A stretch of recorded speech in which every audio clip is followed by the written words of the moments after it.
This pedal really caught me off guard in the most delightful way possible.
What's up everyone, I'm Jack Fossett, welcome to the channel and welcome to this demo and review of the One Control Marigold Orange Overdrive.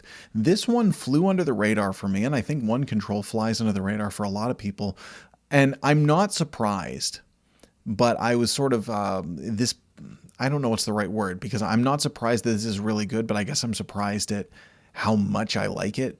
This is such a cool, great sounding stomp box. Now, this is inspired by classic Boss effects from the 1970s, and probably you can deduce some of where it draws its inspiration from, but it is important to mention it's not a clone by any stretch of the imagination. This really does its own thing, and it just sounds right. I guess that's the best way I can describe it, is when I think of like a really good dirt pedal in any way, this just has the sound that I'm like, that's what I want my guitar to sound like when I plug it in, when I really lean into a note, when I back off the volume a little bit, it really cleans up, but in a way where the note still kind of stays filled out.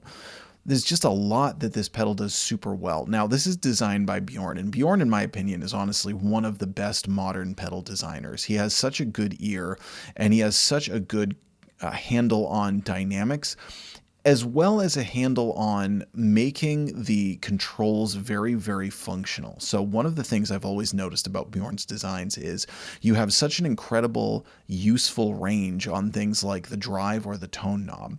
And specifically the tone knob, I want to focus on that one because, you know, with a lot of pedals, if you've just got a tone knob or even a treble or a bass, there's really very limited spot where you can set it where it actually sounds good, right? You know, if you turn the tone way up too high and it's just like stabbing yourself in the temple with a pencil. If you turn it way back, it's just Mud City and completely ridiculous territory. So you just have this narrow margin where you can actually set your tone, and you really just have to find the place where it sounds good. See, a pedal like this, you can actually turn the tone all the way off and it's still a usable tone, and you can turn it all the way up and it's much brighter, but it's not to the point where it feels like it's cutting your head off. And I think what Bjorn does really well is he kind of laser focuses in on the frequencies that need to be either boosted or cut, and narrows them in a way that when you're using that tone knob, it really just affects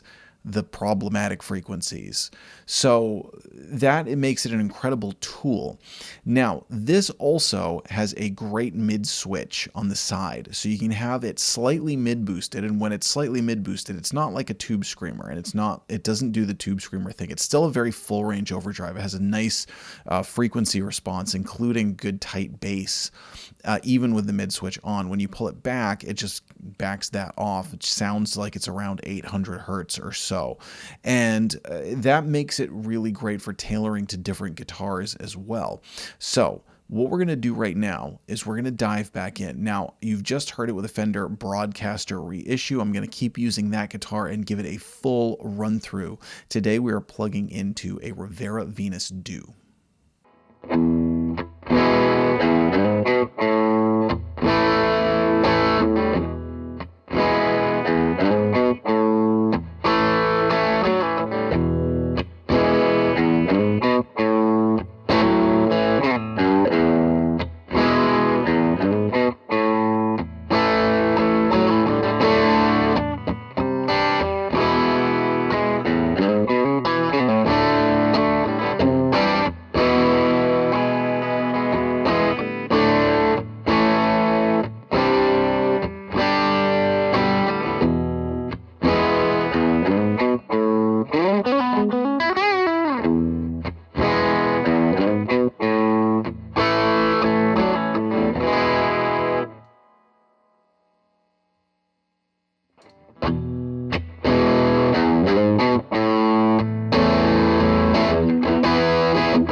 All right, so hopefully that gives you a really good idea of how versatile this pedal is, how much it can do in a lot of different situations.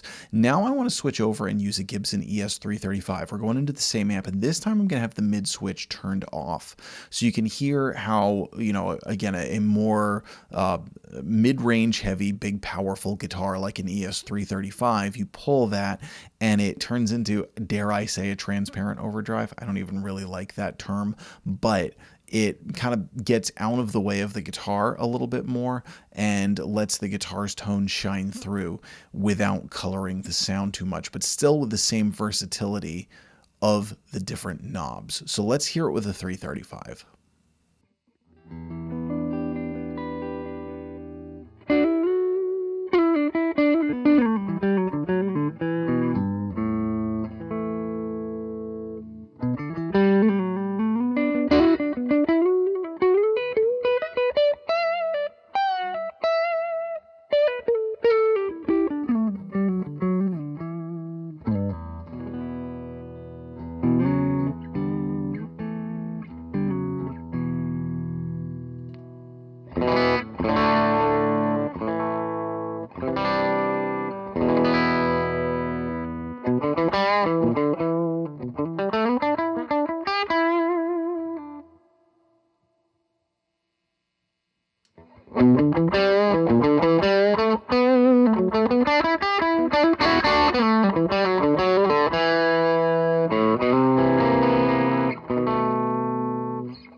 So again, I'm not surprised. I guess this one caught me off guard because I didn't really notice it much. I guess I didn't really think much of it. You just kind of look, and he's got a whole slew of pedals that Bjorn designs that One Control produces. Again, Bjorn designs great pedals, and One Control produces them at a very high level. So, when you're looking through all the different pedal options that he has, for whatever reason, this one didn't jump out at me, but this actually might be one of my favorites. It just sounds great. Very rarely do I get a pedal that I like so much that I immediately want to get it on a pedal board and think about which ones I can knock off a pedal board in exchange for it. And I'm not trying to say that in a snobby way. It's really exciting. I get the opportunity doing reviews to try a lot of different pedals, but the downside of that is that the more pedals you try, usually the less they jump out at you, right? It's like when you've played 150 overdrive pedals, it takes a lot more for one of them to really, really grab you. Basically, you can kind of get a little bit jaded, or your ear can get you can get ear fatigue. You can get stale of them. You can kind of be like, oh, it's another tube screamer. And it may be a great pedal, but it's just like if you've played 80 tube screamers, then again. So that says a lot, at least. Hopefully that translates through the video, that this one really, really grabbed me. This one, when I plugged it in and just started jamming, I was like, this is awesome. This just sounds right. This just sounds the way that I want it to sound. So I'm going to link below to where you can check this pedal out. Let us know what you think. I'm Jack Fossett. Please remember to like, share, and subscribe, and we'll see you next time.